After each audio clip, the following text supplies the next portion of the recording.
maong na bag. Ayan, ang cute niya, oh, pang teenager.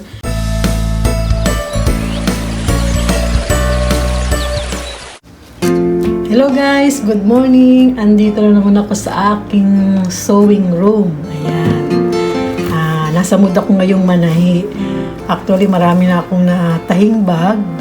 Yung iba, nabenta ko na. Yung iba, katatapos ko pa lang. Ito namang nakikita nyo ngayon ay isa itong tote bag.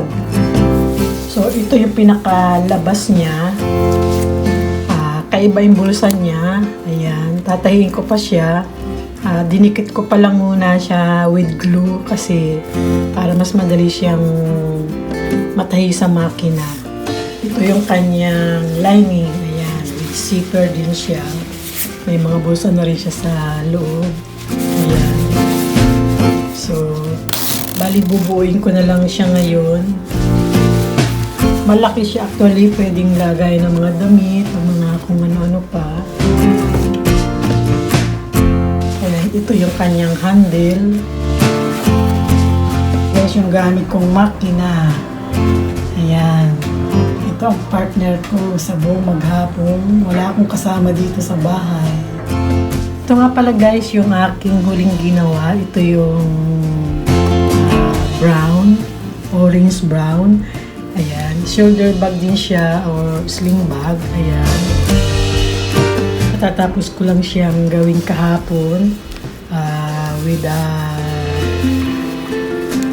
adjuster na handle. Ayan. Binutasan ko na siya. Meron ako mga tools na gamit. Medyo iba yung aking ginamit na pinakalak nitong bag. Actually, nabibili lang ito. Madali lang itong hanapin dito sa lugar namin.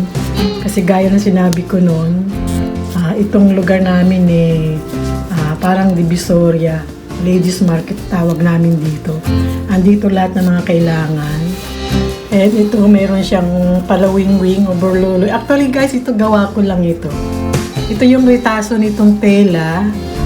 Ayan. Na tawag doon ginamitan ko lang siya ng aspili. So, madali lang. Pwede pala itong pagkakita yung mga rita-ritaso. Ito yung zipper niya. Ito, ayan. Ito yung kanyang pinakaloob. Ayan, meron siyang dalawang bulsa sa loob. Ayan, with cellphone lagayan. So, ayan guys, kikita nyo yung pinaka lining niya sa loob. Ayan.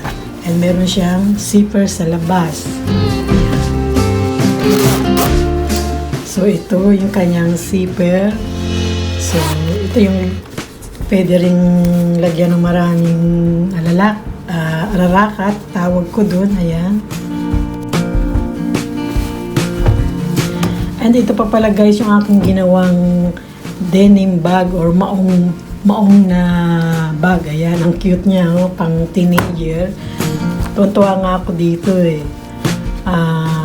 Dito kasi may mga ukay-ukay ding mga tindahan na karamihan na yung mga maong o pants na marami siya napapagpilian. So bumibili ako minsan ng mga maong na pants na hindi naman siya gamit kasi parang kumbaga mga reject na daw yun galing Bangladesh.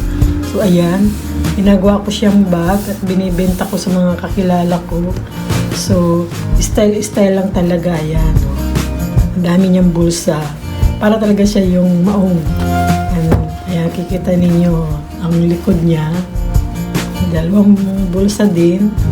Bago pa itong pants na ito kasi marami siyang mga kasamahan na iisang style. So, ibig sabihin bago. Mga reject daw yun sa company o sa tindahan na dinidisposan nila para hindi sila malugi. Binibenta ng mura.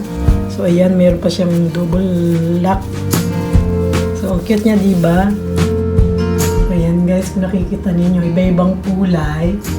May gagawin pa akong dalawang black, dalawang gray.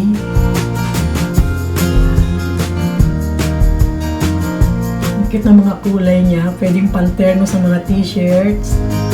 Forma-forma din pag minsan. Pag may time ako, imo-model ko ito dito sa loob ng bahay with iba-ibang suot. Ayan. Alam niyo ba guys, gaya na sinabi ko kanina, itong borluloy na ito, keychain na ito, gawa ko lang yan sa mga retasong aking pinagtabasan. So, gaya nito, ano kasi ito, yung madali siyang matanggalan ng mga himulmul. So, gaya nito, ayan no, guys. So, pwede na siyang borluloy. Ito yung maong na green na ginawa kong bag nakaraan. So, napansin ko kasi madaling matanggal yung mga sinusinulid. So, ginawa ko siyang mga borluloy. Marami na ako nang gawang ganito.